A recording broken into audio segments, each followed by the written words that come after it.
तो जैसा कि आप सभी जानते हैं कि उत्तर प्रदेश में भारतीय जनता पार्टी को 255 सीटों पर विजय हासिल हुई है। वहीं समाजवादी पार्टी के गठबंधन को 125 सीटें मिली हैं। बीजेपी की जीत के पीछे निस्संदेह प्रधानमंत्री नरेंद्र मोदी और मुख्यमंत्री योगी आदित्यनाथ की निजी छवि, उनकी प्रशासन शैली और कई विकास योजनाओं का योगदान था। लेकिन अगर चुनाव नतीजों का विश्लेषण किया जाए तो बड़ी ही दिलचस्प तस्वीर सामने आती है। उत्तर प्रदेश में अपने दम पर सरकार बनाने का दावा करने वाली बहुजन समाज पार्टी की अब तक की सबसे बड़ी पराजय हुई है। 4 बार मुख्यमंत्री रही मायावती की पार्टी 4 सीटें भी नहीं पा सकी, लेकिन उनकी पार्टी के वोट बंटवारे से समाजवादी पार्टी बहुमत पाने से जरूर वंचित रह गई। बुआ ने ऐसा खेल किया कि बबुआ का जो फ्यूचर था, जो भविष्य था, वो खतरे में पड़ गया है। हालांकि मायावती इसके उलट समाजवादी पार्टी पर अपनी पार्टी की हार का ठीकरा फोड़ रही हैं, लेकिन सच क्या है, देखते हैं इस खास विश्लेषण में। मेरे खुद के अपने समाज का वोट हमेशा की तरह इस बार भी अपनी मूवमेंट व पार्टी की लीडरशिप के साथ चट्टान की तरह पूरी मजबूती के साथ खड़ा रहा है। जिन पर मैं कितना भी गर्व महसूस करूं वह कम ही होगा, तथा उनका जितना भी मैं आभार प्रकट करूं वह कम ही होगा।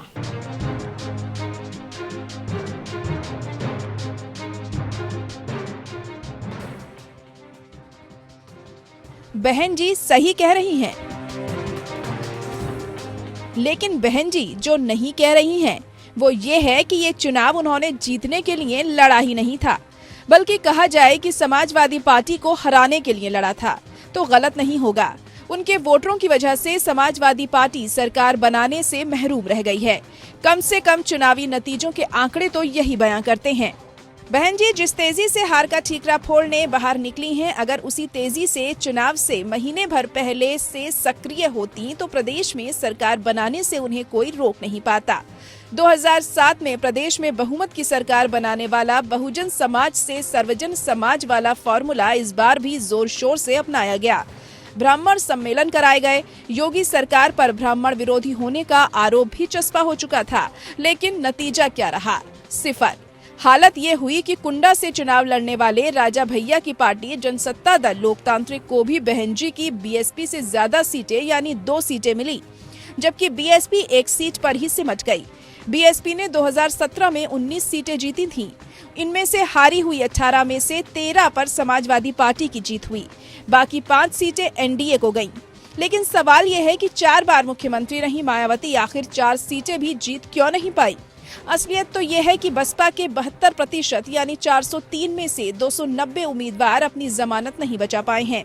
बीएसपी का वोट शेयर गिरकर 12.9% पर आ गया, जो 2017 के मुकाबले 9.5% कम रहा।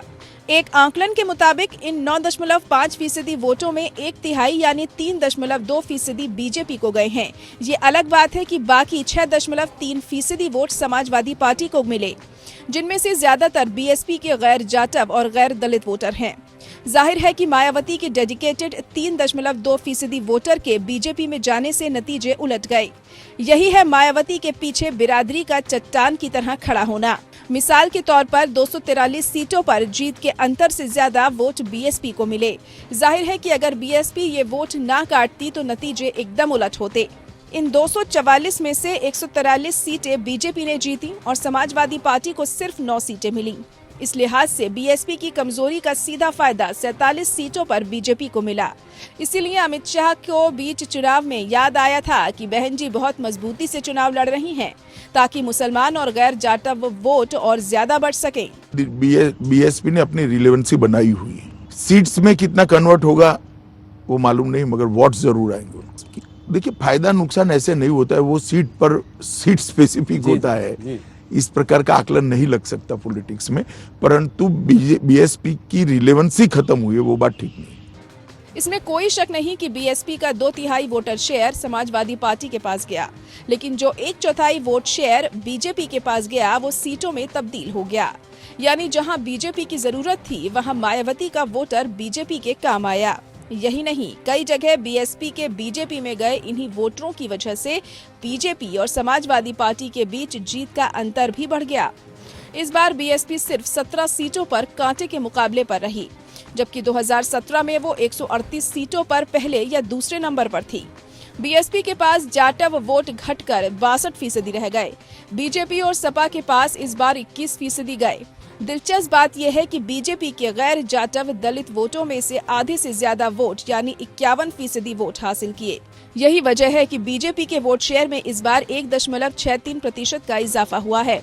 साल 2017 के विधानसभा चुनाव में बीजेपी को करीब 39.67% वोट शेयर मिला था, जो इस बार बढ़कर लगभग 41.29% हो गया है।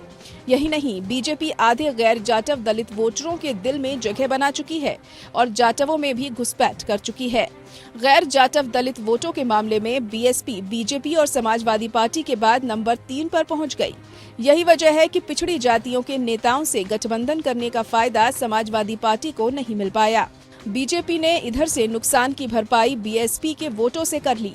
इसीलिए अखिलेश यादव को मुख्यमंत्री बनाने के लिए बीजेपी छोड़ सपा से गठबंधन करने आए ओम प्रकाश राजभर बीएसपी पर सीधे सीधे बीजेपी से मानवानी करने का आरोप लगाते हैं। दूसरी चीज जो सामने आ रही है कि बहुजन समाज पार्टी और भारतीय जनता पार्टी का मेल हो गया, जो यूपी में बड़ा खेल हो गया।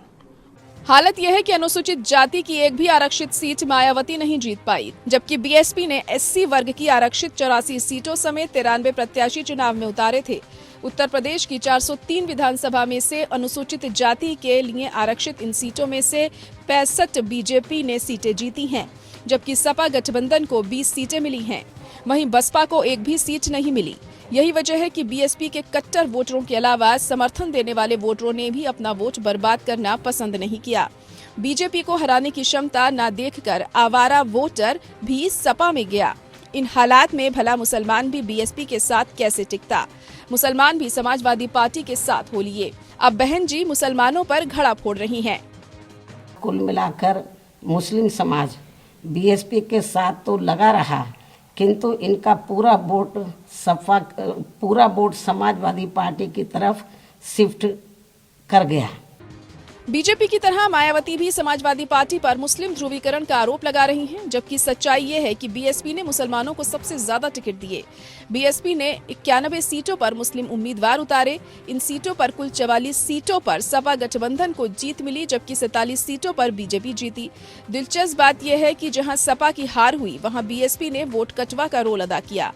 अगर बीएसपी के वोट समाजवादी पार्टी के खाते में जाते तो उसके प्रत्याशी की आसान जीत तय थी। सहारनपुर की नकुड़ सीट पर सपा के धर्म सिंह सैनी बीजेपी के मुकेश चौधरी से 315 वोट से हार गए। यहां बीएसपी के मुस्लिम उम्मीदवार साहिल खान को कुल 55,000 से ज्यादा वोट मिले और वे तीसरे नंबर पर रहे। यही हाल गंगोह की सीट पर रहा, जहां सपा 23,000 से ज्यादा वोटों से हारी तो बीएसपी करीब 55,000 वोट लेकर भी तीसरे स्थान पर रही। जाहिर है कि बुआ भतीजे को छकाने का खेल खेल रही हैं। उन्होंने यही काम यादव और दूसरे पिछड़े उम्मीदवारों के मामले में भी किया। बीएसपी ने कुल 122 सीटों पर मुसलमानों और यादवों को टिकट दिए, जिनमें 15 यादव भी थे। बहन जी के इस खेल के कारण बीजेपी को इनमें से 68 सीटों पर हुई। राजभर तो कहते हैं कि टिकट एक कार्यालय से बटे तो सिंबल दूसरी पार्टी के कार्यालय से। पूर्वांचल में 122 सीटें ऐसी हैं जो भारतीय जनता पार्टी के दफ्तर में प्रत्याशी तय हुए और बहुजन समाज पार्टी कार्यालय में सिंबल मिला है। ब्राह्मण और ठाकुरों को बीएसपी ने 27% टिकट दिए, लेकिन काम नहीं आए। अब इसीलिए यूपी से जातिवादी राजनीति के खात्मे का ऐलान किया जाने लगा है। कहा जाने लगा है कि बीजेपी और मोदी योगी के साथ ने समाज में इतनी समरसता पैदा कर दी है कि जातिवादी पार्टियों का सफाया हो गया। एक सर्वेक्षण के मुताबिक यूपी में केवल 4% लोग अब जाति के आधार पर वोट देते हैं। अगर ये सही भी है तो भी बीजेपी समेत सभी राजनीतिक दलों ने जातियों का समीकरण साध कर ही टिकट दिए हैं, तो मंत्री पद भी इसी बिना पर बांटे जाते हैं। लेकिन इतना जरूर है कि इस चुनाव के लिए हिंदुत्व की राजनीति ने सामाजिक न्याय की लड़ाई विजय का ऐलान जरूर कर दिया है, जो दलितों और पिछड़े वर्ग के उत्थान के लिए चल रहे सामाजिक और राजनीतिक आंदोलन के लिए गहरा सदमा है। अंशुमान त्रिपाठी के साथ APN।